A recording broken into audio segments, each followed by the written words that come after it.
मुझे ज़्यादा प्रॉब्लम आज़ादी के बाद के इतिहासकारों से रही, क्योंकि ये तो हमारे अपने लोग थे जिन्होंने इतिहास को तोड़ा मरोड़ा और कम्प्लीटली बर्बाद कर दिया। जैसे कि निज़ामी और मोहम्मद हबीब अपनी पुस्तक में इन्होंने लिखा है कि जब इस्लाम पहली बार भारत की धरती पे आया तो यहाँ के जो दबे कुचले जो नीचे वर्ग के लोग थे उनके लिए वो लिबरेटिंग फोर्स था और सब लोग एकदम एक्साइटेड हो गए और एक्साइटमेंट में उन्होंने धर्म परिवर्तन किया।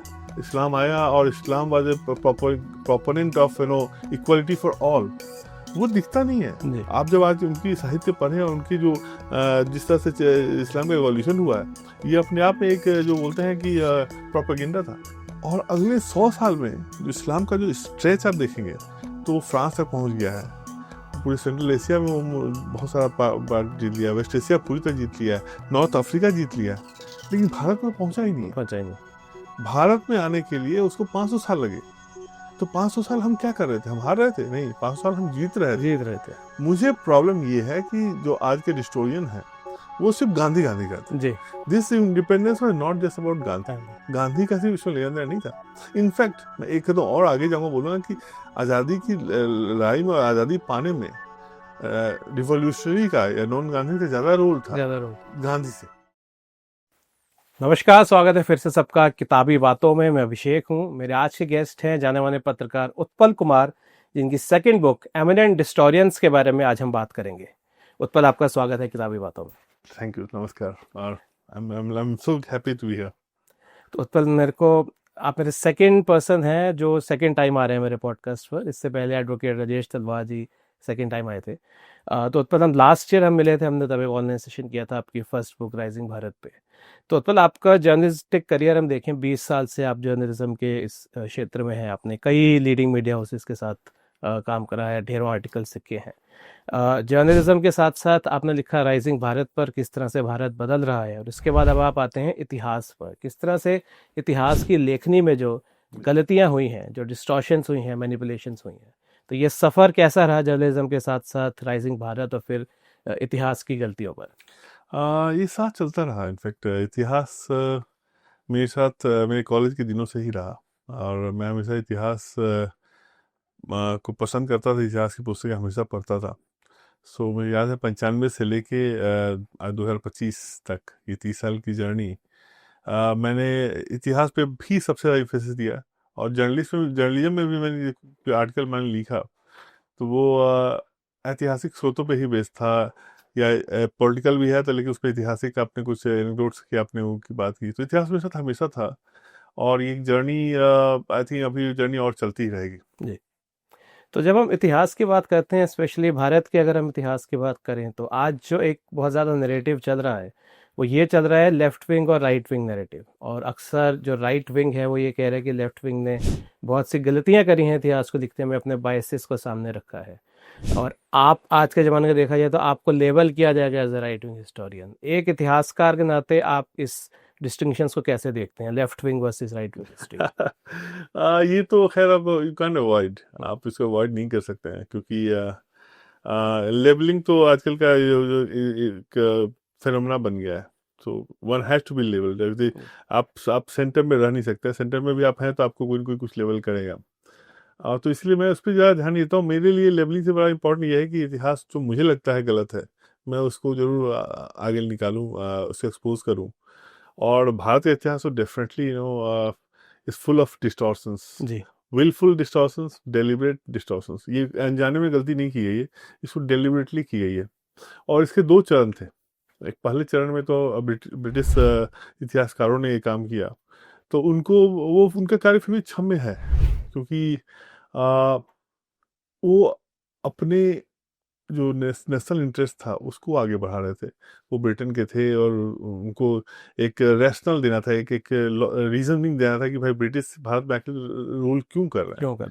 तो उन्होंने इतिहास इस तरह से लिखी कि भाई भारत एक बहुत ही बैकवर्ड देश है, यहाँ कुछ भी अच्छा नहीं है, यहाँ हमेशा बाहर से लोग अटैक करके आए और उन्होंने शासन किया, यहाँ के लोग गुड फॉर नथिंग है। तो उनके इतिहास पे चूंकि उनके लिखने का नजरिया ये था कि भाई ब्रिटिश आए हैं आपको सिविलाइज करने के लिए, and that's good for you. At least मैं वहाँ समझ सकता हूँ कि ब्रिटिशों ने जो इतिहास में इस तरह से छेड़छाड़ क्यों की। मुझे ज़्यादा प्रॉब्लम आज़ादी के बाद के इतिहासकारों से रही, क्योंकि ये तो हमारे अपने लोग थे जिन्होंने इतिहास को जी तोड़ा मरोड़ा और कंप्लीटली बर्बाद कर दिया। और लेकिन वही है कि आइडियोलॉजी जब ज़्यादा इम्पोर्टेंट हो जाती है तो फिर उसमें और सब चीज़ों की बलि चढ़ती है। और हमारे देश में आइडियोलॉजी की वजह से इतिहास की बलि चढ़ी। जी एक 50 से लेके एक विचारधारा जो कि यहाँ ऑलमोस्ट मोनोपोली के रूप में अपने आप को स्थापित कर लिया, वो लेफ्ट विंग मार्क्सिज्म थी। और मार्क्सिज्म और जो सनातन जो ट्रेडिशन है, दोनों में दोनों एक साथ रह नहीं सकते हैं। आप जी दोनों की आप देखें तो दोनों में एक टसल हमेशा रहेगा। और राइट ये टसल मार्क्सिस्ट हिस्टोरियन को भी समझ में आती है। और मार्क्सिस्ट हिस्टोरियन इसीलिए जब उन्हें प्रोजेक्ट करते हैं सनातन ट्रेडिशन को, हमारे क्लासिकल एंशिएंट पीरियड को, तो फिर वो उसको बहुत वो डेलिबरेटली उसको डार्क करेंगे, डेलिबरेटली उसको डिस्टॉर्ट करके खराब दिखाएंगे। क्योंकि उन्हें उन्हें उन्हें लगता है कि जब तक ये ना करेंगे राइट तो मार्क्सिज्म का जो एजेंडा है, आइडियोलॉजिकल एजेंडा, वो आगे नहीं आगे बढ़ेगा। नहीं बढ़ेगा और और जो मेन एक जो रीजन जो हमेशा भूल जाते हैं हम इन हिस्टोरियंस के बारे में, जो हमारे मार्क्सिस्ट हिस्टोरियन है, कि वो पहले मार्क्सिस्ट है, वो पहले कम्युनिस्ट है। कम्युनिस्ट और जो एक कम्युनिस्ट होता है वो पहले उसकी जो प्राइमरी लॉयल्टी होती है अपनी आइडियोलॉजी के प्रति। आइडियोलॉजी के लिए तो they first act like a communist activist and then communist historian. Historian and इसी की प्रॉब्लम, इसी वजह से हमारा जो इतिहास है वो ओवरली आइडियोलॉजिकल है, राइट। ओवरली पॉलिटिकल है। तो यहाँ आपने एक इंटरेस्टिंग बात कही कि मार्क्सिस्ट हिस्टोरियन और सनातनियों की बात, क्योंकि अक्सर हम कहते हैं कि जब जिस तरह से इतिहास हमको पढ़ाया गया तो एक कैजुअलिटी जो रहा है उस इतिहास की, वो रहा है हिंदू समाज, हिंदू समाज, हिंदू धर्म। उसको सिर्फ इस तरह से प्रेजेंट किया गया कि जैसे हिंदू धर्म में कास्ट सिस्टम, जातिवाद के अलावा और कुछ है ही नहीं, कुछ there is nothing of value. और बहुत से जो हमारे इन्वेजन्स रहे उनको भी जस्टिफाई किया गया, जो कन्वर्जन्स रहे उनको जस्टिफाई किया गया कि ये तो होना ही था क्योंकि हिंदू धर्म में कास्ट के अलावा कुछ नहीं था। और क्योंकि ये नैरेटिव तो बहुत हद तक ब्रिटिशर्स का था कि वही कहते थे कि we are savaging the civilised, downtrodden को, पुअर को हम उठा रहे हैं। ये एक ऐसा एंगल है मार्क्सिस्ट बाइसिस का जो अब ज्यादा सामने आ रहा है। निस्संदेह उसका विरोध भी बहुत हो रहा है, क्योंकि अगर अपने हिंदू धर्म के साथ जो गलत है उसको कहते, तो अक्सर कहा जाता है हमें उसको रिलीजियस कलर दे रहे हैं। तो हिंदू धर्म की जो उसमें सामने नहीं आई अच्छाइयों बुराइयों को उजागर किया गया, इस फिनोमेना को आप कैसे देखते हैं? ये नई फिनोमेना नहीं है अभिषेक जी। ये इनफैक्ट आप देखिए तो 1920 से जो अलीगढ़ स्कूल ऑफ हिस्टोग्राफी थी, उसके जो जनक माने जाते हैं मोहम्मद हबीब और के निज़ामी। जी मोहम्मद हबीब वही हैं जो आपको इरफान हबीब के पिता थे वो। पैदा थे उनकी आप जो पुस्तकें पढ़ेंगे तो आप देखेंगे कि उसमें इस्लाम को जिस तरह से उसको दिखाया गया है, गौरवान्वित किया गया उसको। जी उसको मुझे उससे गलत नहीं, उसमें मुझे कोई आपत्ति नहीं हुई यदि वो सही होता तो। लेकिन आप जैसे कि निज़ामी और मोहम्मद हबीब ने अपनी पुस्तक में उन्होंने लिखा है कि जब इस्लाम पहली बार भारत की धरती पे आया तो यहाँ के जो दबे कुचले जो नीचे वर्ग के लोग थे, उनके लिए वो लिबरेटिंग फोर्स था। जी और सब लोग एकदम एक्साइटेड हो गए और एक्साइटमेंट में उन्होंने धर्म परिवर्तन किया। ये बोलने में बड़ी बात ठीक है, as a activist if he is saying is right, he has every right to say, but as a historian there is no record of it। ऐसा राइट कोई रिकॉर्ड नहीं है रिकॉर्ड कि जो हमारे सो को लोअर कास्ट के लोग हैं बड़े विलिंगली और हाउल हार्टेडली कन्वर्ट हुए। यदि होते तो देश कन्वर्ट हो चुका होता। देश कन्वर्ट नहीं। और केएस लाल की मोन्यूमेंटल इसमें वर्क है, उनकी पुस्तक में उन्होंने इस बात को डिबंक किया कि एक्चुअली हमारी जो सो को लोअर कास्ट हैं वो आज लोअर कास्ट या दलित या ट्राइबल इसीलिए हैं कि वो गिव अप नहीं किए, वो लड़ाई करते रह गए। और लड़ाई करने में क्या था कि वो हारते थे तो जंगल में जाके अपने आप को रिफ्यूज लेते थे। तो कभी कभी आप 100 साल जंगल में हो तो आप और दूसरे कास्ट से आप अलग हो गए तो आपकी जो कास्ट का जो कोड होता है वो मिस हो जाता है और आप धीरे धीरे उस जो स्टेटस आप नीचे गिर जाते हो। तो बहुत सारे कास्ट का निर्माण इसीलिए हुआ। बहुत सारे जो जो ट्राइब्स थे वो हमारे इस काल में बहुत ही वो एडवांस थे, लेकिन आज हम उनको देखते हैं कि वो बहुत पीछे हैं। पीछे और ये हिस्टोरिकल में बात है, मैं मन बना बात नहीं है। तो ये बात को उन्होंने उल्टा किया। उन्होंने बस अब चूंकि उन्हें हिंदुस्तान को डिवाइड करना था। आज भी आप मीम और भीम और मीम की बात तो आप सुनते जी हैं, वो अगेन वो बहुत बड़ा मीथ है। वो इतना ही बड़ा मीथ है जितना कि गंगा जमनी तहजीब वाली मीथ लोग सुनाते हैं। लेकिन वो चूंकि उसका पॉलिटिकल एजेंडा है, जी you divide a society, right you create fissure in between, say that okay upper caste ने लोअर कास्ट को बहुत तंग किया। थैंक यू मेरा ये कहना नहीं है कि वो तंग नहीं हुए होंगे, एक होते हैं, हर एक सोसाइटी में कमियां होती हैं, लेकिन वो कमियां हमारी सोसाइटी में एक्सेप्शंस थी। उस एक्सेप्शन को आप रूल बना के और समाज को आप बांटने की कोशिश जी करें और यही काम हुआ। जब एक के निजामी और मोहम्मद हबीब साहब यदि ये बात कहते हैं कि वो इस्लाम आया और Islam was a proponent of equality for all, वो दिखता नहीं है। जी आप जब आज उनकी साहित्य पढ़ें और उनकी जो जिस तरह से इस्लाम का एवोल्यूशन हुआ है, ये अपने आप में एक जो बोलते हैं कि प्रोपेगेंडा था, और ये हिस्टोरियन हो कि उन्होंने प्रोपेगेंडा किया। प्रोपेगेंडा तो ये 1920 से चल रहा है जी देश में, और ये प्रोपेगेंडा को उन्होंने 60s लेट 60s में तो खैर इन्होंने क्या किया कि गवर्नमेंट के सपोर्ट से पहली बार जो था ओपनली गवर्नमेंट का सपोर्ट मिला। नेहरू का सपोर्ट था, पर नेहरू ने डायरेक्टली उन्हें एम्प्लॉय नहीं किया इन गवर्नमेंट बॉडीज ने। राइट लेकिन लेट 60s में 1960s में इंदिरा गांधी की सरकार अल्पमत में थी, so she needed the support for running the government. तो कम्युनिस्टों ने उनको सब बोला कि हम सपोर्ट आपको देंगे, लेकिन वहाँ डेविल्स बार्गेन हो गया। राइट वो बार्गेन ये था कि ठीक है, हम आपको पॉलिटिकल सपोर्ट दे रहे हैं, आप हमको जितने भी लिटरेरी कल्चरल बॉडीज हैं कंट्री में, सब पे हमारा मोनोपोली दे दीजिए। और ये मोनोपोली विद इन ओवरनाइट हुई है। और नूरुल हसन साहब उस समय शिक्षा मंत्री थे। उस समय लोगों की भर्ती मतलब धड़ल्ले हुई है, और उनकी कोई क्या बोलते हैं, कोई मापदंड नहीं था कि उनका क्या क्वालिफिकेशन है, क्या क्वालिफिकेशन नहीं है। सिर्फ एक क्वालिफिकेशन देखी जाती थी कि वो कम्युनिस्ट होना चाहिए, कम्युनिस्ट और इसलिए ओवरनाइट उन्होंने कैप्चर किया। और उसके बाद अगले 50 साल तक कोई भी अल्टरनेट आइडियोलॉजी के लिए कोई जगह नहीं थी। जी सिर्फ एक ही सत्य था, वो लेफ्टिज्म था। लेफ्टिज्म उनकी बात चलती थी, वही एक दूसरे को पीठ थपथपाते थे, एक दूसरे को कोलैबोरेट करते थे, एक दूसरे को लेजिटिमाइज करते थे, और स्कॉलरशिप में एक दूसरे को वो शाबाशियां देते थे, अच्छा और वहाँ कोई क्वेश्चन करने वाला नहीं था। अनफॉर्चुनेटली पिछले 10 साल में सिर्फ मोदी सरकार नहीं आई है। मोदी सरकार एक पॉलिटिकल वो भी है, लेकिन एक बिगर जो चैलेंज उनको मिल गया है, वो सोशल मीडिया के थ्रू मिल गया है। सोशल जहाँ की आप हम जैसे लोग, हमें हमें जरूरत नहीं है मेन स्ट्रीम किसी न्यूज़पेपर की या किसी चैनल की। हम अपनी बात through social media can do it. So आज हम चैलेंज कर रहे हैं उस चीज चैलेंज को, और इसीलिए they are today most exposed. Right. तो आपने जब 1960s की बात करी, मेरे विचार में वही समय था जब आसिम मजूमदार या जादूनाथ सरकार जैसे जो हिस्टोरियंस थे, जिनको आज हम राइट विंग हिस्टोरियन बोलते हैं, ये साइडलाइन किए गए थे। जैसा आपने कहा कि मार्क्सिस्टों का एक उस पर दबदबा बना रहा एकेडेमिया में। तो अब जब हम देखते हैं दबदबा बना रहा, तो कई, अगर आप देखें तो पूरे ही इतिहास को एक अलग शेप दिया गया। तो अगर हम इतिहास देखें, चाहे वो स्वतंत्रता संग्राम का इतिहास रहा हो या इवन एंशियंट इंडियन सिविलाइजेशन रहा हो, क्योंकि कहीं ना कहीं देखा जाता है कि उन्होंने ब्रिटिशर्स के नैरेटिव को आगे बढ़ाया कि India had nothing to offer to the world. वो एक अलग बात है कि बहुत से ऐसे फैक्ट्स हैं, even scientific progression, scientific discovery जो भारत में रही हैं। तो मुझे पवन वर्मा जी की बात याद आती है। उन्होंने अपनी book the great Indo civilisation में ये लिखा था कि आप एंशियंट भारत के जो कई सक्सेसेस रहे हैं, कई अचीवमेंट्स रहे हैं, आप उनको दरकिनार नहीं कर सकते, आप उनको ओवर एम्फेसाइज भी नहीं कर सकते, बट उसका बेस्ट सोल्यूशन ये है कि वो जैसे हैं हमें उनको वैसे लेना है, ना कि किसी आइडियोलॉजिकल रंग से देखा जाए। तो उत्पल, जब इतिहास पे हम आते हैं जो मध्यकालीन भारत का अगर हम देखें, तो क्योंकि इतिहास जिस तरह से मैं देखता हूँ वो बनता है व्यक्तियों से। तो कोई ना कोई, हम एक पर्सन की बात करते हैं, उसके अराउंड के टाइम की बात करते हैं, चाहे वो कोई राजा रहा हो, कोई क्वीन हो, कोई नेता रहा हो, कोई रेवोल्यूशनरी रहा हो।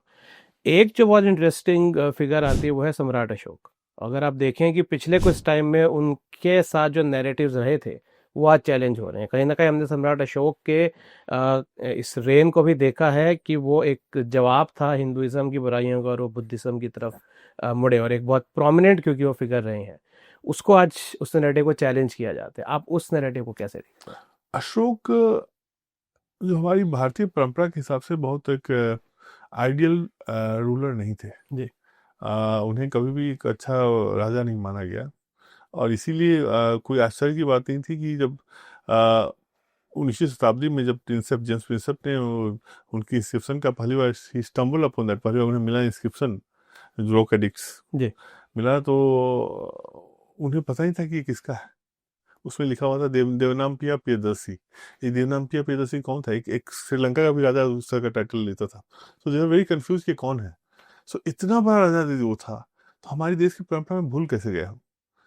भूल इसीलिए गया क्योंकि हमारी परंपरा के हिसाब से वो फिट नहीं बैठते थे, हमें वो हमारे लिए वो अच्छे नहीं थे। और वही सच्चाई भी थी। आप ध्यान से देखें तो अशोक के बारे में एक बात कही जाती है, अशोक बहुत ही स्मार्ट रूलर था। वो, हम जो आज बात करते हैं ना पीआर की, पब्लिक रिलेशंस की, जी वो आज से 2500 साल पहले ही बात को समझ गए थे।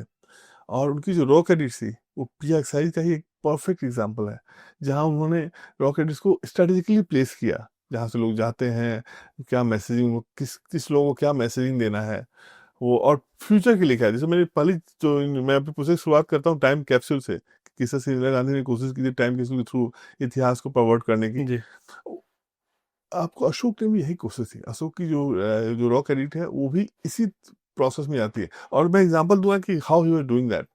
जैसे रॉक एडिट में वो अपने आप को, जो कलिंगा में जो किलिंग थी, जी जो उन्हें 1.5 लाख लोगों को मारा, फिर बहुत और भी लोग घायल थे, उसके लिए वो माफी मांगते हैं। जी लेकिन वो माफी कहाँ मांगते हैं? यदि मान लीजिए मैंने आपको कुछ आपको मैंने कुछ गलत किया, तो मैं आपसे माफी मांगूंगा ना, मैं इनसे थोड़ी माफी मांगूंगा। जी इन्होंने क्या किया, उन्होंने जो माफी वाली जो रॉक एडिट है वो कंधार में लगवाई है, उड़ीसा में नहीं लगवाई है, समय कलिंगा में नहीं लगे। वो कंधार में लगता है। कंधार वालों को दिखाया कि वो कितने अच्छे आदमी थे और क्यों वो उनका हृदय परिवर्तन हो गया, 1.5 लाख लोग मर गए। It was for the outsiders to know. जी घर वाले तो जाने रहे हैं क्या हो रहा है। It was for the Greeks, for the other people to know कि oh wow, Ashok was such a उन्होंने ग्रेट रूलर। रिमोर्स एक्सप्रेस करा। तो ये चरित्र उनका था। और इनफैक्ट लिटरेचर आप सब पढ़ेंगे तो उन्होंने जो लोग हमें बताया जाता है कि अशोक ने कलिंग में जो देखा, उसके बाद उनका हृदय परिवर्तन जी हो जी गया। सच्चाई ये है कि वो ऑलरेडी बुद्धिस्ट थे, वो कलिंग के बाद बुद्धिस्ट नहीं बने, उनका हृदय परिवर्तन उसके बाद नहीं हुआ था, वो पहले से बुद्धिस्ट थे। और कुछ सालों से बुद्धिस्ट थे। और बुद्धिस्ट होते हुए उन्होंने कलिंग पे आक्रमण किया और इतने लोगों को मरवाया। एक और ये दूसरी बात है कि, और दूसरी है कि ये किलिंग उसके बाद भी रुकती नहीं है। जी जो हमारे उसमें के कंटेम्प्रेरी टेक्स्ट बुक्स में मेंशन है कि 18,000 आजीविका का उन्होंने किलिंग करवाया, मरवाया था उन्हें, just because they didn't like them. एक और एग्जाम्पल हो तो और भी बहुत ज्यादा दर्दनाक है। थोड़ा एग्जेजरेटेड हो सकता है वो ये सब कहानियां, लेकिन ऐसी जो होता है ना कि लोग बोलते हैं ना कि जहाँ आग धुआं वहीं होता है जहाँ आग जी लगी रहती है। जी एक कहानी है कि एक जो एक जैन पेंटर है, उसने एक पेंटिंग बना दिया जिसमें उसने दिखाया कि भगवान बुद्ध जैन तीर्थंकर के आगे प्रणाम कर रहा है। और ये देख के अशोक को गुस्सा आ गया। उन्होंने ऑर्डर दिया कि जितने भी जैन हैं उनके साम्राज्य में सबको मार दिया जाए। ओ और ये किलिंग स्प्री चलती गई। और ये रुका है जाके उसी समय जब अशोक के भाई एक तीसरा थे, वो उनकी एक्सीडेंटली इसी में मृत्यु हो जाती है। ओके तो ये जो मैहम था, जाता ये तब ये जो किलिंग स्प्री थी, ये तब रुकती है जब एक्सीडेंटली तीसरा की मृत्यु हो जाती है इसी इसी प्रोसेस में। तो इस तरह का राजा हमारे आइडियल राजा तो नहीं हो सकता है ना। हमारी परंपरा में तो ये आइडियल नहीं है। और हमारी परंपरा में ये भी आइडियल नहीं है कि आप किसी एक धर्म को ही प्रमोट करते हो। जी अशोक ने बुद्धिज्म को ही प्रमोट किया बियॉन्ड पॉइंट जाके। ये हमारी परंपरा के खिलाफ था। हमारी परंपरा में देखिए, तो अशोक के जो दादा थे वो जैन थे, जी अशोक के जो पिता थे वो आजीविका थे, कुछ लोग ब्राह्मणी बोलते ब्राह्मण थे, और ये अशोक बुद्धिस्ट हो गए। बुद्धिस्ट तो एक ही परिवार में देखिए कोई कॉन्ट्रडिक्शन नहीं था, तीनों साथ में थे। लेकिन अशोक ने उसके बाद उन चीजों को बदलने की कोशिश की और वहां बुद्धिज्म को उन्होंने प्राइमेसी देने की कोशिश की। ये बड़ा अभी अन इंडिक ट्रेडिशन था और इसीलिए उन्हें नकारा गया हमारे ट्रेडिशन में। लेकिन वही मैं जो पीआर की बात कर रहा हूँ, उन्होंने बड़ा एक्सीडेंटली अपना जो उन्होंने वो रॉक एडिक्ट छोड़ा हुआ था, वो एक्सीडेंटली जेम्स प्रिंसर को मिल गया। और उसके बाद उन्हें वाह, इतना बड़ा राजा था जो कि he stopped killing just based on his inscription. Right He became non-violent, not just non-violent, he was not even he was having vegetarian food. वो जानवर को भी नहीं मरवाता था। जी सो इट बिकम, चूंकि 1920 सेंचुरी की सेंसिबिलिटी थी उसमें वो बड़ा फिट हो गया। जी तो लगा वाह, आज से 2500 साल पहले वैसे राजा हो सकते ऐसे हैं। विचारधारा थी। तो ये था। और एक चीज जो फेवर नेहरू के फेवर में आई वो ये थे कि मैं नेहरू बोला हूँ, अशोक की, वो ये था कि नेहरू जो थे वो अशोक के बहुत ही आर्डेंट एडमायरर थे। जी उन्होंने अपनी लेटर्स में, बहुत सारे लेटर्स में उन्होंने इंदिरा को लंबे लंबे जो इंसिडेंट दिए अशोक के बारे में कि अशोक क्यों महान थे, कैसे महान थे, और मैं चाहता हूँ कि मेरा जो राज्य है अशोक के राज्य की तरह ही हो। तो इसी देखते हैं आज़ादी के बाद जो पहला जो सबवर्सन हिस्ट्री में होता है, जो लोग बोलते हैं कि ना सेफराइजेशन हो रहा है, जी पॉलिटिसाइजेशन हो रहा है हिस्ट्री का, ये मोदी फिनोमेना नहीं है। ये 50s में नेहरू के टाइम में शुरू हो गई थी, जहाँ के अशोक को ग्रेट दिखाने की कोशिश की गई इन्हीं नेहरूवियन हिस्टोरियन के द्वारा, जो बाद में हिस्टोरियन बन गए। जी तो जैसा आपने बताया, लेकिन क्योंकि वो यूज इसलिए इस पर्पज से हुआ कि आप उसको दिखा के हिंदू समाज की फॉल्ट लाइन को दिखा रहे हैं कि देखिए यहाँ वायलेंस था, कास्ट बेस था, वो सबसे ऊपर उठे। और वो कब ऊपर उठे? जब उन्होंने हिंदू धर्म को त्याग दिया। तो हिंदू धर्म को छोड़ना जैसे एक खूबी बन गई, और वो एक जिस तरह से एक प्रेरणा का कारण बन गया कि देखिए उन्होंने हिंदू धर्म जी। को छोड़ा और उनका जीवन सुधर गया और एक महान राजा बने, तो वो कहीं ना ग्रेट कहीं तभी बन पाए ये जब तभी रिलीजन बन पाए, छोड़ा जी। छोड़ दिया, और हिंदू में कोई और ग्रेट हो नहीं हो सकता नहीं है। सकता। तो इसके साथ साथ जो एक और इतिहास की एक अगर हम डायनेस्टी की बात करें, और काफ़ी हैरानी होती है कि ये डायनेस्टी के बारे में लोगों को भी पिछले कुछ सालों में होता है, तो चोलास, मतलब हमने मुगल्स के बारे में पढ़ा है, थोड़ा बहुत मराठों के बारे में भी पढ़ा है, लेकिन चोलास के बारे में देखा है कि ज्ञान लोगों का बहुत ज़्यादा कम है। बट अगर आप देखें तो वो एक बहुत बड़ी डायनेस्टी रहा है जिन्होंने बहुत लंबे समय तक रूल सबसे करा, लंबा रूल किया, सबसे लंबे रूल सबसे करे, लंबा इवन रूल। मुगल से भी ज़्यादा। लेकिन ये बहुत ताज्जुब की बात है कि हम स्कूल में सिर्फ मुगल्स के बारे में पढ़ते हैं, चोलास के बारे में बहुत कम, और इवन मराठास के बारे में। जी। चोला डायनेस्टी को आप कैसे देखते हैं और क्या उनका कंट्रीब्यूशन रहा है भारत के इतिहास में? चोला डायनेस्टी, ये देखिए मुझे जो जो हिस्टोरियोग्राफी जो अभी में पढ़ाई जाती है उसमें मुझे सबसे बड़ी प्रॉब्लम इसी बात की लगती है कि हम बड़े दिल्ली सेंट्रिक हो गए हैं, बड़े जी नॉर्थ इंडिया सेंट्रिक में, नॉर्थ इंडिया सेंट्रिक में दिल्ली सेंट्रिक। दिल्ली हमारी मतलब दिल्ली सेंट्रिक होके आप इस देश को नहीं समझ सकते। जी और इसीलिए देखिए तो हम जब अपने टेक्स्ट बुक खोलते हैं तो देखते हैं कि चोलाज आर रीजनल पावर्स, जी और रीजनल पावर को फिर आप छोटा दिखाएंगे। और दिल्ली में मान लो कोई सैयद डायनेस्टी है, लोधी डायनेस्टी है, जिसके राजा किसी काम के लायक नहीं थे, जिनकी जो ज्योग्राफिक स्टेज मान लीजिए 100 किलोमीटर भी ना हो, और उनके बेटे परपोते सबके बारे में बच्चों को पढ़ाया जाता है, रटवाया जाता है। तो ये प्रॉब्लम थी। चोला की जहाँ तक बात है, मैं बड़ी गंभीरता से बोलूंगा कि चोला डायनेस्टी से बड़ा डायनेस्टी देश में हुआ नहीं है। नहीं हुआ। जैसे हमारे अपने नेशनलिस्ट हिस्टोरियन भी यहाँ बोलते हैं, अब मैं अपनी पुस्तक में वहाँ उससे थोड़ा अलग हुआ हूँ।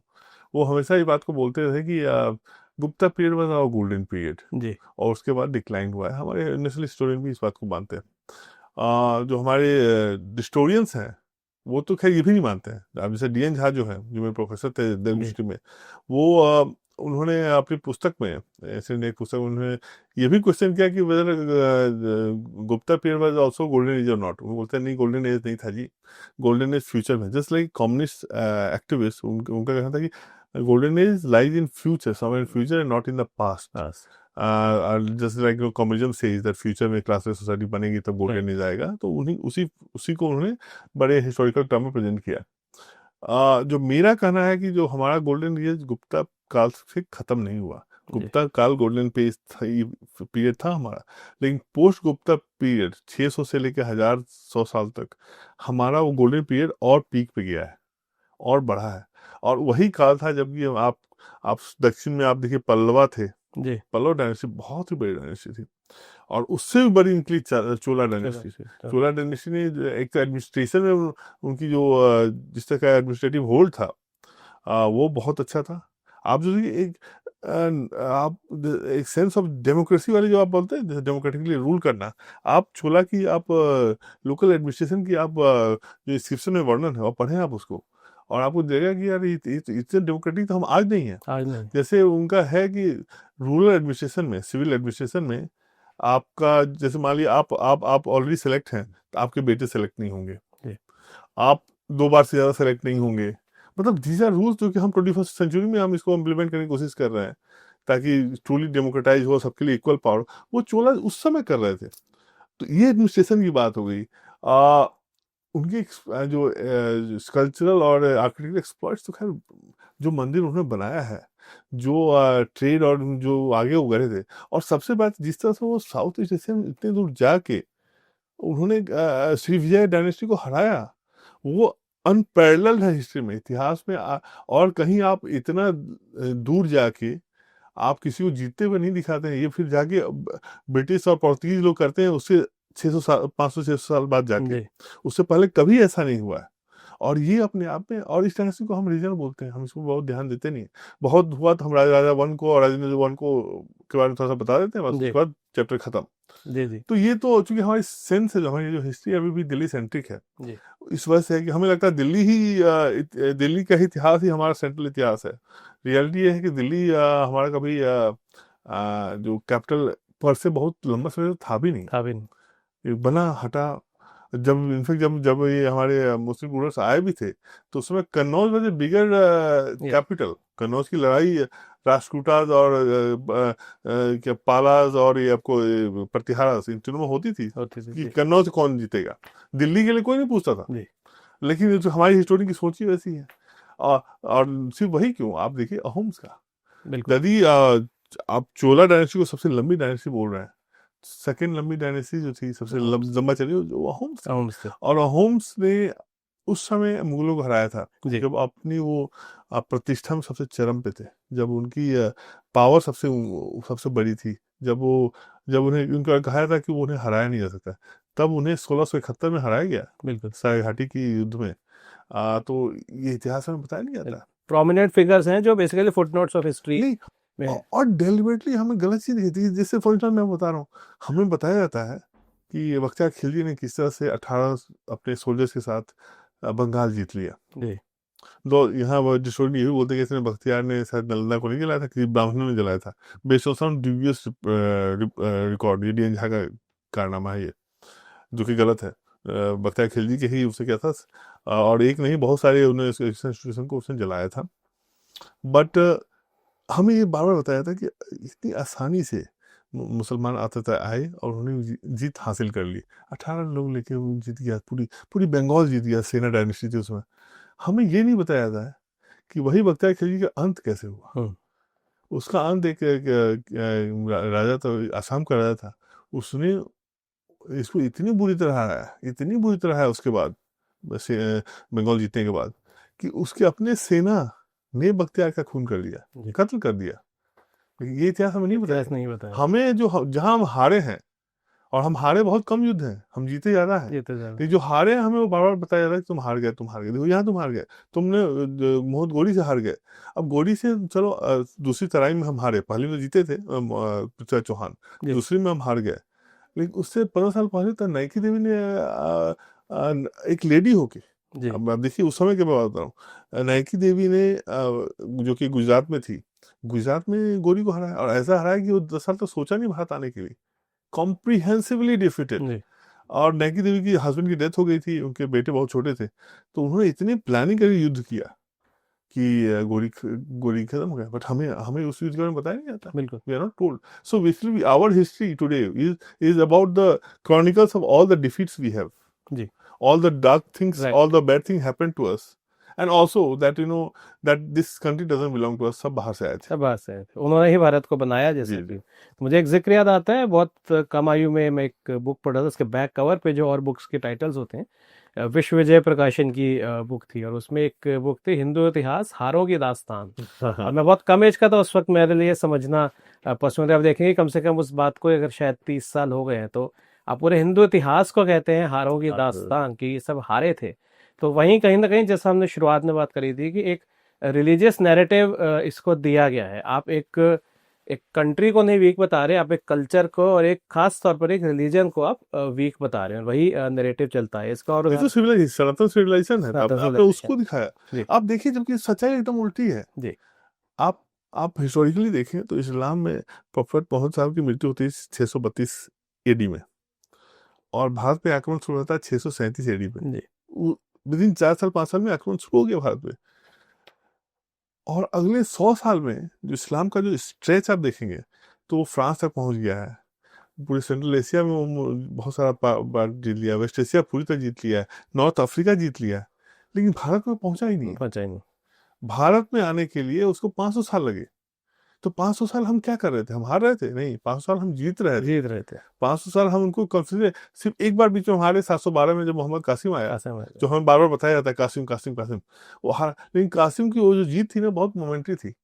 विद इन 50 ईयर्स और विद इन 40 ईयर्स सिर्फ 2 छोटे से प्रिंसिपैलिटी बचे थे जो कि मुसलमानों के अंडर में थे, और सब प्रतिहारों ने वापस जीत लिया था, और दूसरे हिंदू शासकों ने। विद इन 50 ईयर्स ऑफ 712, तो 750 तक सारा वापस जीत दिया गया था। सिर्फ मुल्तान बचा था, और एक मंसूरा विजय था, वो बचा था, और बहुत ही छोटा था। और मुल्तान में कैसे बचा था, वो बहुत अच्छी कहानी है, और बार बार उसको बताई जाती है। इनफैक्ट रिसेंटली अरुण शौरी ने अपनी सावरकर बुक में उसका मेंशन किया कि जब जब प्रतिहार राजा आपको भेजते थे, कि मुल्तान हमारे लिए हिंदू की बहुत ही रिलीजियस प्लेस था। जी जैसे मान लिया हमारा अयोध्या है या वो है आपको वाराणसी है, वैसे ही मुल्तान था। मुल्तान में बहुत ही नामी सूर्य मंदिर था। तो जब भी, इसीलिए हिंदू राजा बहुत एक बार नहीं हजारों बार, दर्जनों बार कोशिश किया उसको जीतने के लिए। जब भी गुर्जरों की सेना वहां जाती थी, मुल्तान की सेना बाहर निकलती थी गेट से, और अपने आगे वो सूर्य मंदिर की जो मूर्ति थी, जी मेन मूर्ति, उसको आगे करके बोलते थे आप आगे आओगे तो हमसे तोड़ देंगे। अरे, और एवरी टाइम ऐसा होता था, और वो सेना पूजा पे तैयार लोग वापस चले जाते थे। तो एक राज्य जो कि आइक्रोक्लाज्म पे बड़ा हुआ है कि यहाँ वाली मूर्तियों में कोई जगह नहीं है, उसे एक मूर्ति नहीं बचाया है। ये कहानी आप देखिए, ये कहानी बताती है कि हम किस तरह से जीत रहे थे, हम किस तरह डोमिनेट कर रहे थे। जी और ये डोमिनेशन देखिए, और ये स्ट्रगल ना चलता रहा। जब सल्तनत पीरियड भी आ गई इस देश में, तो ये चलता रहा। ये बंद हुआ जब अशोक आया, अकबर आया। अकबर है। और अकबर ने बड़े स्मार्ट, ही वेरी स्मार्ट हुआ। Tactically, he understood that if he wants to rule this country, he will need the support of a section of Hindus. Right और उसने एक सेक्शन ऑफ हिंदू का support bye matrimonial alliance with Rajput के साथ उसने जी किया। अमेरिकी राज घराना में कर लिया, इस तरह से और भी 5-6 घरानों में करके उसने जो एक पारिवारिक संबंध बना लिए, और वो संबंध उनको बहुत हेल्प किया। और मुगलों के जो जो जो जो जो स्ट्रेंथ बना, ये मुगल राजपूत जो कॉम्बिनेशन से ही बना। जी तो बेसिकली मुगल राजपूत की जो जोड़ी थी, उसी ने आपको जो अकबर को इतना महान बनाया। और जैसे औरंगजेब ने इस पॉलिसी से फिर से यू टर्न लिया, अभी जी छावा फिल्म आई है, देखिए हाँ आप जी लोगों ने, जी जी जैसे यू टर्न लिया, वो जो मुगलों का पतन शुरू हो गया। और औरंगजेब के मरते तक ही 1707 में औरंगजेब मरता है, और वो उसने अपनी विल में जो लिखता है कि मुझसे गलती हो गई, ये साम्राज्य बच नहीं पाएगा। तो उसके जीते जी में ही वो साम्राज्य टूट गया, जैसे उसने फिर से हिंदू से एंटी हिंदू एक्टिविटी शुरू कर जी दी ओपनली। जी तो ये इतिहास को बताने की जरूरत है। जरूरत या it was not like that they came there so they conquered, there was a struggle, and in most cases it was people of this land who won. लेकिन आजकल हम देखते हैं औरंगजेब को भी बहुत महान रूलर बताने के प्रयास किए जा रहे हैं, और कई अगेन हिंदू राजाओं की ही कमियां दिखाई जा रही जी हैं। जी तो ये था मध्यकालीन भारत। उत्पल हम आते हैं थोड़ा रिसेंट टाइम्स पे, आज़ादी की लड़ाई की अगर बात करें, क्योंकि अ, हमारे इतिहास में बहुत बड़ा एक पार्ट वो रहा है भारत की जब आज़ादी हुई। कई प्रोमिनेंट फिगर्स रहीं, जैसा कि हमने कहा कि हिस्टोरिकल फिगर्स हैं जो हिस्ट्री बनाती हैं। उनमें जो एक मुख्य पर्सन रहे वो रहे महात्मा गांधी। और महात्मा गांधी के बारे में अगर आप देखें तो उनके बहुत से एडमायरर रहे हैं, बहुत से क्रिटिक रहे हैं। हम राष्ट्रपिता का दर्जा देते हैं, जिन्होंने हमें आज़ादी दिलाई बिना खड़क बिना ढाल, जैसा कहा जाता है। लेकिन आज ये नैरेटिव भी चैलेंज हो रहा है, और जो जितना मैंने इतिहास पढ़ा है, सबसे बड़ी बात जो उभर के सामने आती है, तो क्या आप एग्री करेंगे कि Mahatma Gandhi was a man of contradictions? He was, no doubt. And ये मैं नहीं बोला, वीएस नेपल को पढ़े। V S Naipaul use the term man of bits and pieces. ये नेपाल की शब्द है, man of bits and pieces. And he was made from very distinct and very contrasting influences. जी थोड़ा सा इन्फ्लुएंस, मोस्ट इन्फ्लुएंस फॉरेन भी रहा है। जी एक इंसान जो कि गीता और राम की बात करता है, लेकिन उनकी सारी इन्फ्लुएंसेस फॉरेन रहे। जी आपको टॉल्स्टॉय से इंस्पायर्ड थे वो। तो वो जिस तरह से वो अफ्रीका में उन्होंने वो युद्ध जो भी उन्होंने वहाँ के लोगों के लिए जो लड़ाई की थी, उस समय उन्होंने जो किया, वो उस एक्सपीरियंसेस को उन्होंने लाया। तो उनके एक्सपीरियंस हमेशा जो फॉरेन नेशन से लिए गए थे, फॉरेन पर्सनालिटी से लिए गए थे, जी लेकिन उन्होंने उस चीज़ को थोड़ा सा कि जो हिंदू कलर देने की कोशिश की। जी वही सीताराम या भगवान राम का वो नाम लेते हैं, और थोड़ा अपने आप को संत वाला पोजिशन, जी जो महात्मा उनको बनाया गया है, जी इसलिए बनाया गया। लेकिन ये है कि मुझे एक सबसे बड़ी आपत्ति होती है उनको फादर ऑफ नेशन बोलने में। जी ये देश 47 पे यदि मतलब बना होता, मैं तो भारत की जो मैं आइडेंटिटी बात बोल रहा हूँ, सिविलाइजेशन जर्नी, तो भी बोलते चलो भाई Mahatma Gandhi father of nation है। ये देश तो मतलब हजारों साल से बना हुआ है, जिसमें राम, कृष्ण, बुद्ध, महावीर और शंकराचार्य और जोड़ते रहे आप नाम, मतलब व्यास, वाल्मीकि, ये देश उनकी है। उस देश में भगवान राम की धरती पे, कृष्ण की धरती पे आपको गांधी कैसे फादर ऑफ नेशन बन सकते हैं? जी ये तो गांधी को भी मतलब शर्म आ जाएगी। ऑनेस्टली उनसे पूछा है कि आप क्या फादर ऑफ नेशन होंगे, तो फिर क्या, who is Ram then? Ram right उनका अध्ययन है। तो ये तो मतलब ये तो वही बात है, ये तो मतलब अंधेरी नगरी वाली बात हो गई। जी ये इलॉजिकल बात है। और ये बात वही लोग बोलते हैं जो इस देश को मतलब आर्टिफिशियल कंस्ट्रक्ट मानते हैं, राइट जिनको ये लगता है कि ये देश 47 में हाँ बना है 47 में ही बना और है, उससे पहले ब्रिटिशर्स ने बनाया है। जी। तो ये तो मैं नहीं मानता हूँ। पर मेरी एक बात मैं जरूर मानता हूँ कि गांधी का मेरी स्कीम ऑफ थिंग्स में, as a lover of history, somebody who had read history, Gandhi had his significance, hmm. मैं उनकी इम्पोर्टेंस को नहीं मानता, और इसकी इम्पोर्टेंस इनफैक्ट उस समय जो लोग गांधी के साथ नहीं भी थे, जी जो विपरीत विचारधारा वाले लोग थे, उन्होंने भी गांधी को इम्पोर्टेंस दिया। जी चाहे सुभाष बोस हों, रिस्पेक्ट बहुत जरूर थे, और जितने भी रिवॉल्यूशनरी थे, चाहे भगत सिंह भी थे, जब गांधी ने जब भी कोई मूवमेंट चलाई है, भगत सिंह उसमें पार्टिसिपेट हुए। तो गांधी एक वो आर्चिंग वो था, जी। इमेज था कि no he even someone as intellectual as Rabindranath Tagore, जी आप उनकी राइटिंग में गांधी के बारे में पढ़े तो उनको बहुत इज्जत है गांधी के लिए। जी तो गांधी की इंपॉर्टेंस मैं मानता हूँ। मुझे प्रॉब्लम ये है कि जो आज के डिस्टोरियन है वो सिर्फ गांधी गांधी करते हैं। जी this independence was not just about Gandhi. Gandhi Gandhi का सिर्फ इसमें लेना देना नहीं था।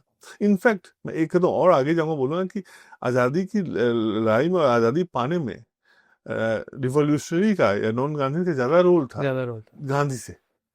और बिल्कुल। ये फैक्चुअल है। गांधी को आप निगेट नहीं करें, गांधी को विलेन नहीं माना, Gandhi has his role. Gandhi ने इस देश की जो मासेस है उसको जगाया था। इस देश की जो आम जनता थी उसे सरकार के लिए और पुलिस के लिए बहुत डर था, बहुत डर था। दे वर रिप्रेस्ड। जी गांधी ने उस डर को हटाया, हटाया। तो गांधी का रोल था। इसीलिए देखिए मासेस में गांधी महात्मा थे। महात्मा आप उसमें लिटरेचर उसमें पढ़े तो लोग ऐसी कहानियां थी कि भाई किसी ने गांधी के बारे में बुरा बोला, उसका बेटा मर गया, देखो तुमने गांधी के बारे में बोला तुम्हारा बेटा मर गया। मतलब it was all of us created of Mahatma. So ये जो मासेस में पॉपुलर थे। लेकिन जो नैरेटिव उसके बाद बना कि it was all about Gandhi, All about Gandhi. बिना खड़ग और बिना तलवार के और बिना उसके वो आजादी दिलवा। दे दीजिए। आजादी ऐसे पाई नहीं नहीं जाती पाई है। जाती। और अब बड़ी कॉमन सेंस की बात बोलूंगा, यदि मैं ब्रिटिश हूँ, यदि मेरे अंडर में यदि मैं ब्रिटिश सरकार का मैं वाइसरॉय होता, तो और मैं देखता कि गांधी इतने ही पावरफुल हैं आज़ादी के लिए, तो मैं उनको सबसे पहले काला पानी की काला सजा पानी की देता। सजा देते। एक भी गांधीयन को और गांधी को किसी ने क्यों नहीं भेजा काला क्यों पानी? भेजा गया? सावरकर और सजना सान्याल को ही क्यों भेजा भेजा था? गया। क्योंकि ब्रिटिशर को लगता था कि ये डेंजरस है, ये dangerous. They can be handled. Right तो गांधी को हैंडल किया जा सकता था, उनको पता था। In fact Gandhi was useful also. Right. मैं बड़ा रिस्पॉन्सिबल बोल रहा हूँ। गांधी की आप मूवमेंट देखेंगे, गांधी ने अपनी सारी मूवमेंट उस समय चलाई जबकि देश का जो देश में एंगर बहुत ज्यादा बढ़ता था, राइट। रिवॉल्यूशनरी एक्टिविटी बढ़ जाती थी, तो गांधी आते थे और देश में वो जो एंगर को ना सेफ्टी वेल से चैनलाइज कर देते, एंगर को निकाल देते। लेकिन वो एंगर कहीं ना कहीं से पहले से था, और आप ये कह सकते हैं कि उन्होंने उसको चैनलाइज सही डायरेक्शन। इनफैक्ट वो आगे चैनलाइज करके ब्रिटिश को हेल्प करते थे कि अदरवाइज यू सी रिवॉल्यूशन। जो आप देखिए गांधी ने 1922 में अपने नॉन कॉपरेशन मूवमेंट बंद किया, चौरी चौरा रिटर्न के बाद। 1922 से लेकर 1930 तक गांधी ने कुछ नहीं किया। इस बीच में कौन हमारे लिए लड़ रहा था? रिवॉल्यूशनरी। काकोरी कांड हुआ, आपको भगत सिंह का हुआ, चंद्रशेखर आजाद का हुआ, बटुकेश्वर दत्त का, सारी जो केसेस हुए थे इसी बीच में हुए। तो क्या होता था, हमारे जो रिवॉल्यूशनरी थे ना वो गांधी के साथ भी लड़ते थे। जब गांधी ने नॉन कॉपरेशन मूवमेंट किया तो सारे रिवॉल्यूशन के साथ जुड़ गए। जब उन्होंने बंद किया तो बोले ठीक है बंद हो गया, चलो अब हम अपना फिर से अस्त्र उठाते हैं एंड लेट्स फाइट देम। तो अगर हम उस एरा की बात करें तो देखते हैं 1931 में शहीद भगत सिंह, सुखदेव और राजगुरु जी को फांसी दी गई। उसके बाद तिलक और कई ऐसे क्रांतिकारी थे जो इनका प्रभुत्व कम होता गया, और 1931 ऑनवर्ड्स आप देखें तो महात्मा गांधी का प्रभुत्व बढ़ा, क्योंकि जैसे लीडरशिप का गैप था, और क्योंकि जो हमारे क्रांतिकारी हैं वो कभी भी मेन स्ट्रीम में उस तरह से नहीं आ पाए, आने नहीं दिया गया। मान लीजिए भगत सिंह, आप देखिए भगत सिंह को पे इतनी कोशिश हुई बचाने की, ब्रिटिश क्यों नहीं माने? क्योंकि उन्हें पता था कि इसे छोड़ देंगे तो he will be galvanising force. Right. तो वो थ्रेट था। गांधीज्म वाज नॉट अ थ्रेट। गांधीज्म को आप न्यूसेंस बोल सकते हैं कि यार भाई तंग करता है यार, बट आप न्यूसेंस को काला पानी नहीं देते, आप थ्रेट को काला पानी देते हैं। इसीलिए काला पानी या फिर फांसी इन लोगों को हुई है, गांधी को क्यों? यदि गांधी इतने ही डेंजरस होते और आजादी दिला पाते तो फांसी दिलवा देते, उनके लिए बड़ी बात थोड़ी थी। Despite all efforts, despite everything, they didn't care, उन्होंने भगत सिंह को फांसी दी। बिल्कुल। तो ये है। और आप देखिए ब्रिटिश क्या बोलते हैं 1940 में, 1945 तक जो ब्रिटिश का जो अपना लिटरेचर बोलता है कि उन्होंने भारत छोड़ने का सोचा भी नहीं था। सो गांधीज्म का जो तो था वो 42 में तो उन्होंने बंद कर दिया अपना वो क्विट इंडिया मूवमेंट। लेकिन ब्रिटिश जाने के लिए नहीं थे। क्लेमेंट एटली जो प्राइम मिनिस्टर थे जिन्होंने डिसाइड किया भारत छोड़ने का, उन्होंने खुद ही कंसीड किया है कि जब उनसे पूछा गया कि अच्छा आजादी में गांधी का क्या रोल था, तो वो बोलते हैं कि मिनिमल था। उन्होंने बड़ा फेमस कोट है वो, मिनिमल। तो वो बोलते हैं जो समय जो ब्रिटिश जो आर्मी जनरल थे, जो उनका कहना है कि यदि आईएनए का इन्फ्लुएंस नहीं होता और आईएनए का across country specially on the British army, जी तो ब्रिटेन कभी नहीं जाता। जी बिल्कुल। तो ये तो वही दिखाता है कि ultimately it was Netaji, it was revolution royal naval mutiny, की। क्योंकि हाँ, हाँ और 1940 रॉयल म्यूटिनी हुई, उसके बाद दे डिसाइडेड कि भाई अब हमारी आर्मी हमारे कंट्रोल में नहीं है। So ultimately it was all about revolutionaries. बिल्कुल। और इसी चीज को और उसी उन्होंने इवन आप देखिए बी आर अम्बेडकर ने अपनी पुस्तक में लिखी है कि जो आज़ादी हुई है, आज़ादी में अचानक एटली क्यों चला गया वो एटली ही बता पाएंगे, बट मुझे लगता है कि नेताजी का इसमें बहुत रोल था। बहुत रोल था। तो उस समय के जितने भी सोर्सेस हैं वो ये बताते हैं, हमारे हिस्टोरियन बोलेगा नहीं नहीं जी गांधी जी ने सब कराया है। और यहाँ पे एक बात और आती है उत्पल की 1940 ऑनवर्ड जब हम देखें, जब हम आज़ादी की तरफ बढ़ रहे थे, तो क्विट इंडिया मूवमेंट के बाद 1942 के बाद महात्मा गांधी का जो रोल है, प्रभुत्व है, वो कम होता गया है। क्योंकि अब देखिए जितनी नेगोशिएशंस रही ब्रिटिश के साथ, जब ये दिख रहा था कि हमें आज़ादी मिलेगी, चाहे वो नेगोशिएशंस रही हो या पॉलिसी मेकिंग की बात रही हो, क्योंकि जब दिख रहा था कि आज़ादी है तो देश को आगे चलाने के लिए भी आप बात करते हैं, उसमें कहीं ना कहीं महात्मा गांधी का जो रोल है वो बहुत कम है। गांधी इनफैक्ट गांधी इनफैक्ट देखिए 1942 का जो क्विट इंडिया भी था, इनिशियली गांधी नहीं चाहते थे, नहीं चाहते। लेकिन उनको ओवररूल किया गया। जी तो गांधी का तो वहीं से प्रभुत्व खत्म हो गया। और आप सही बोल रहे हैं कि नेगोशिएशन में गांधी हमेशा बाहर ही रहे। अरे और यही एक रीजन, क्विट इंडिया तो बहुत बड़ा एक शरीक ब्लेंडर था, उन्होंने ब्लेंडर करके सब जेल चले गए और पूरा पूरा फील्ड उन्होंने जिन्ना और मुस्लिम लीग को छोड़ दिया। और जिन्ना ने उसी टाइम में जो ब्रिटिश से मिलके, स्पेशली हमारे जो उनके जो प्राइम मिनिस्टर थे विंस्टन चर्चिल, मिलके उन्होंने पार्टीशन का प्लान को आगे बढ़ाया। बिल्कुल। लेकिन ये है कि आज़ादी में एक और फैक्शन है, यदि वर्ल्ड वार टू नहीं होता तो ब्रिटेन तो कहीं शायद जाते, नहीं ब्रिटेन जाते। कहीं नहीं जाते वो एक बहुत बड़ा फैक्टर था, इसको नजरअंदाज और किया वही गया जी। वही बताता है कि यदि वर्ल्ड वार टू के बाद सिर्फ भारत आजाद नहीं हुआ, जी भारत का 50 और देश और आजाद हुए देश आजाद, जिन्होंने लड़ाई भी नहीं लड़ी। लड़ाई भी उन्हें ऐसे ही हुए, भारत एक इकलौता देश है जहाँ की हमने आजादी की लड़ाई भी लड़ी और हमारा देश पार्टीशन में हुआ। पार्टीशन में, क्योंकि उस टाइम जो इंपीरियलिज्म वाला दौर था, हम देखते हैं कि अगर आप वर्ल्ड में आप देखें तो कितने चेंजेस आए।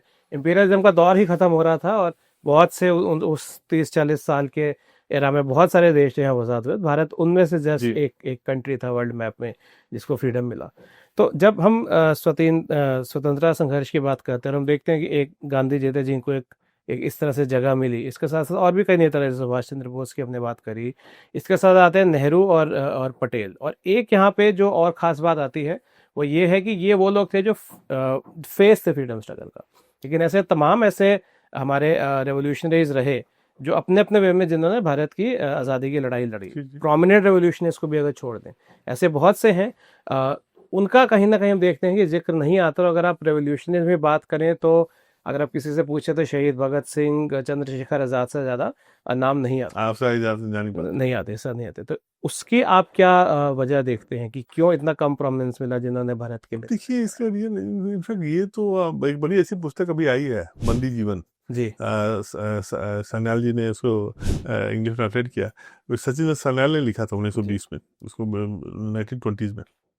और उन्होंने उस पुस्तक में लिखा है कि वो पुस्तक वो इसीलिए लिख रहे हैं कि उन्हें शक है कि जो भविष्य शायद जो रिवॉल्यूशनरी रोल था वो भूल जाए या उन्हें बताया ना जाए।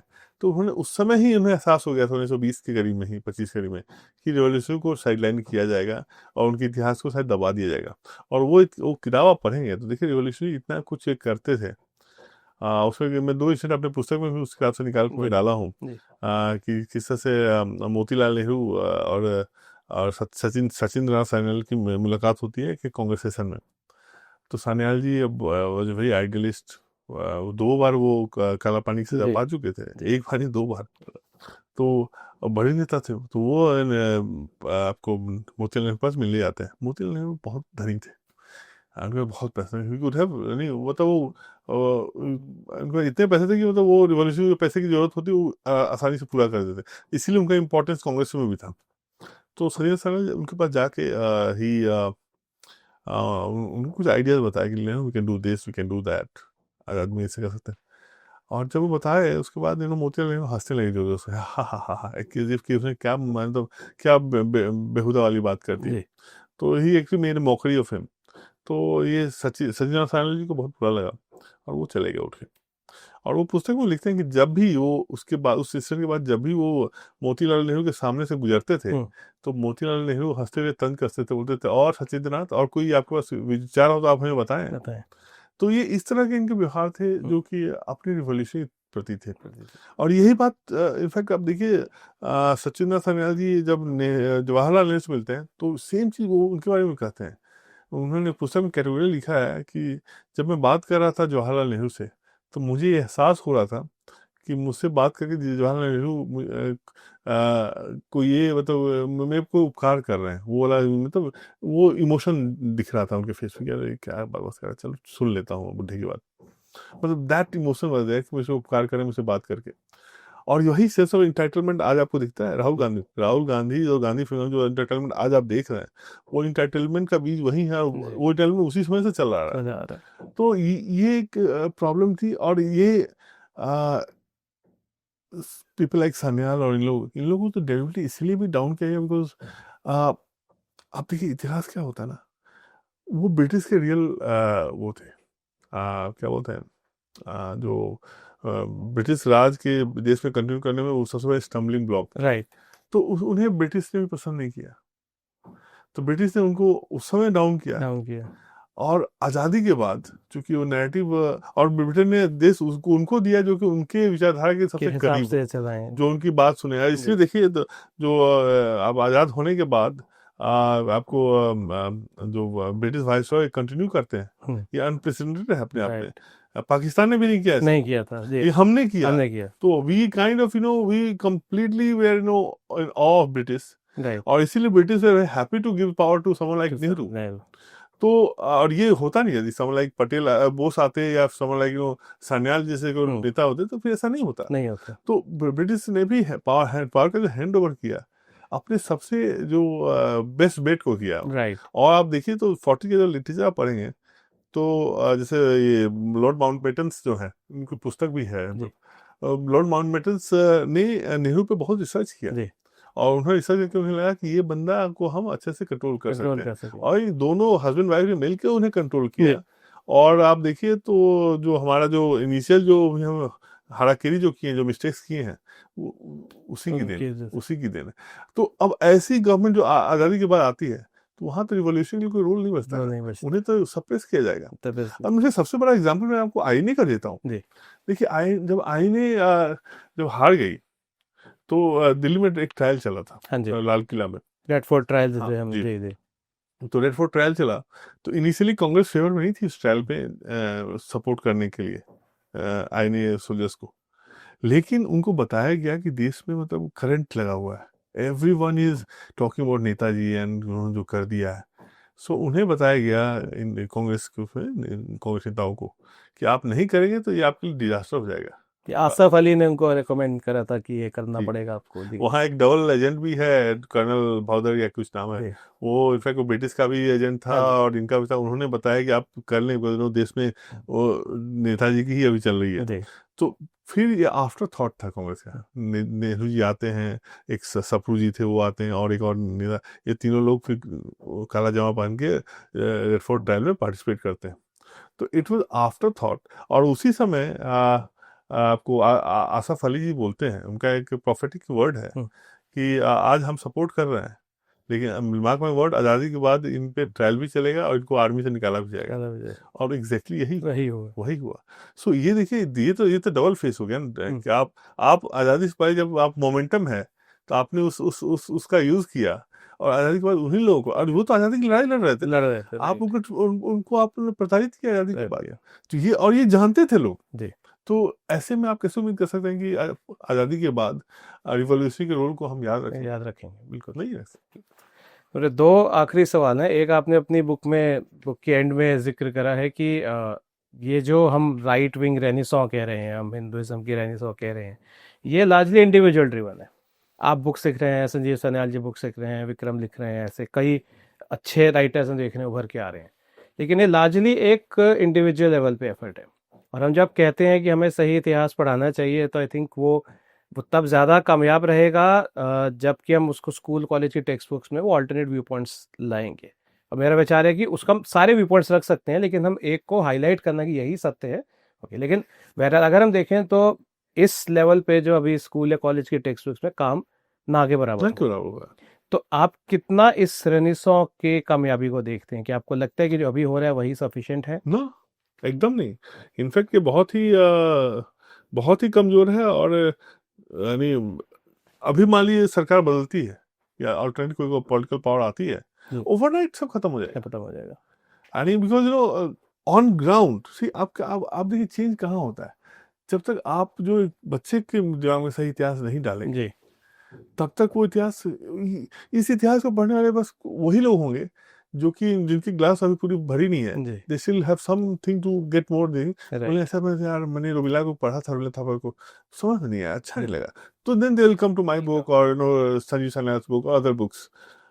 लेकिन अधिकतर लोग तो ऐसे नहीं होते ना। जी, अधिकतर लोग तो जो पढ़े उसी को रट लिए। एग्जैक्टली, तो उनको अभी हमारे बच्चों को क्या इतिहास पढ़ाया जा रहा है? हमारे बच्चों को तो वही इतिहास पढ़ाया जा रहा है कि भैया आप यहाँ बस आर्यन बाहर से आए थे, और उसके बाद जो आए सब बाहर से आए थे, जो अच्छा था बाहर का ही था, आपका अपना कुछ भी अच्छा नहीं था, आप लूजर हो, आप हारते ही रहो और आप हारते ही रहोगे, आपको यही बताया जाता है। तो ये इतिहास जब तक हम बच्चों को पढ़ाएंगे तब तक तो ये तो बस मतलब होगा कि भैया मतलब मेरी जो बुक है, इन सब बुक का बस ये है कि मतलब चीजों को बस मैनेज करने वाली मैनेज बात हो। करने वाली बात, we are managing right, the disaster.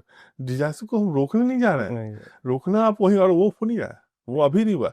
हमारे सरकार के उसमें नहीं है, एजेंडा में अभी नहीं है। एंड आई अंडरस्टैंड दैट क्यों नहीं है, उनको उनके सारे उनके बहुत चैलेंजेस ऑलरेडी है, but something has to be done. बिल्कुल, और दूसरी मुझे प्रॉब्लम है कि अ, हमारी अपनी जो धार्मिक जो विचारधारा है, जो इकोसिस्टम है, वहाँ भी लोग मिल के नहीं कर रहे हैं, जी, लोग साइलोज में ही काम कर रहे हैं। जी, जी, I am happy in my world, आप अपने वर्ल्ड में अपनी खुश हैं, दुनिया में तो हम लोग वहाँ ज़्यादा होना चाहिए। सरकार के रोल से मैं भी बहुत ज़्यादा खुश नहीं होता हूँ। सरकार जहाँ भी घुसती है ना, तो करप्शन आती है, बिल्कुल, इनएफिशिएंसी लाती है। तो मतलब उससे मतलब ट्रू एकेडमिक जो रिसर्जेंस है, वो वो सरकार नहीं, के ना रहने से ही होगा। बिल्कुल, लेकिन ये है कि समाज तो करे, समाज ने भी जो हमारी इकोसिस्टम भी उस पर बहुत अच्छा अभी तक 10 साल में किया नहीं है। मे बी सी जो बोलते हैं कॉलोनियलिटी जो होती है मेंटल, वो थोड़ा टाइम बाद टाइम निकलती बाद है। निकलती, तो मे बी शायद 10 साल, अगले 10 साल जी, 15 साल में शायद चीजें सुधर जाए। जी, लेकिन अभी बहुत ऑन ग्राउंड बहुत चीजें नहीं हुए। नहीं हुए। तो आपने इकोसिस्टम की बात करी है, तो मेरा लास्ट क्वेश्चन जो है वो उससे संबंधित है। एंड अब मैं, जिसे हम कहते हैं playing the devil's advocate here, left wing ecosystem की हमने राइट विंगर्स ने आलोचना करी, उन्होंने कहा कि गलतियां बताई, और आज वो आ रहे हैं अपने राइटिंग्स के साथ, वो सबूतों के साथ आ रहे हैं कि हमें क्या गलत लगता है, क्यों हम क्रिटिसाइज करते हैं, और क्या हमारे विचार में सही इतिहास है।